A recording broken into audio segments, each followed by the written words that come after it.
Mini কিচেনে video বানানো অত সহজ না, কি কি সমস্যার মধ্যে পড়ি দেখো। কড়াই ঢুকে যাচ্ছে চুলার মধ্যে, দেখো পরোটা জাম্প মারছে। তো হ্যালো বন্ধুরা, আমি রিম্পি। তো চলো আজকে মিনি কিচেনে তোমাদের সাথে পরোটা বানাই। তো মেথি পরোটা আমি বানাবো মিনি কিচেনে। তো প্রথমে এই প্যানটা বসিয়েছিলাম, দেখো প্যানটা চুলার ভিতরে ঢুকে যাবে।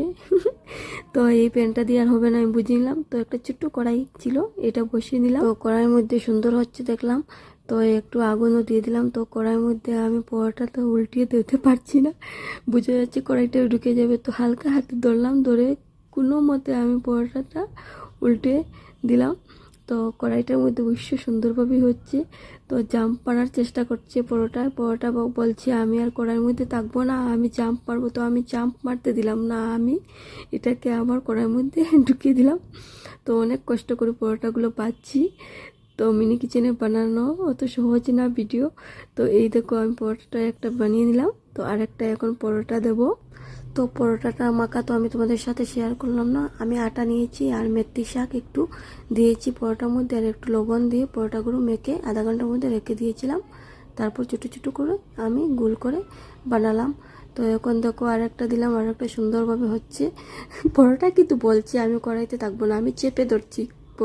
তো পরোটাকে আমি চেপে ধরার পর এক সাইড হওয়ার পর আবার উল্টে দিচ্ছি। তো অনেক কষ্ট হচ্ছে, কিন্তু এই যা সময় লাগছে মিনি কিচেনে পরোটাগুলো বানাতে, আমি আমার বড় কিচেনে আমি বোধহয় 10টা পরোটা বানিয়ে নিতাম এই সময়ের মধ্যে। তো হাত দিয়ে হালকা হাতে আবার উল্টিয়ে দিলাম, আবার যদি পড়ে যায় ফাল দিয়ে কড়াই থেকে পরোটা। তো একটা একটা করে আমি কোনো মতে পাচ্ছি, কিন্তু পরোটাগুলো খেতে এত টেস্টি হয়েছিল, দেখো কি সুন্দর পরোটাগুলো হয়েছে। তো নামিয়ে নিলাম, আবার একটু তেল দিয়ে দিলাম কড়াইয়ের মধ্যে। এখন আর একটা পরোটা দিয়ে দিলাম। তো এক সাইড হওয়ার পর আমি আর এক সাইড যখন উল্টে দিতে চাই তখন অনেক ভয় করে পরোটাগুলো যদি পড়ে যায় আবার। তো অনেক কষ্ট হচ্ছে। একটু বড় আমি একটা এই মিনি কিচেনের জন্য একটা আবার পড়ে গিয়েছে দেখো। তো এই পরোটাকে আবার তুলে আবার কড়াইয়ের মধ্যে দিয়ে দিলাম। কেন এবার আমি যদি সব পরোটা ফেলতে যাই, সবগুলো ফেলে দিতে হবে, কেন একটা পর পর একটা পর পর পরেই যাচ্ছে, আমি অনেক কষ্ট করে বানাচ্ছি। তো এইভাবে আমার বানাতে হচ্ছে কষ্ট করে। একটা লাফ মারাতে আমি ধরে আবার কড়াইতে চেপে ধরি। তো দেখো আর একটা পরোটা বানিয়ে নিলাম, আর হয়েছে 2টা।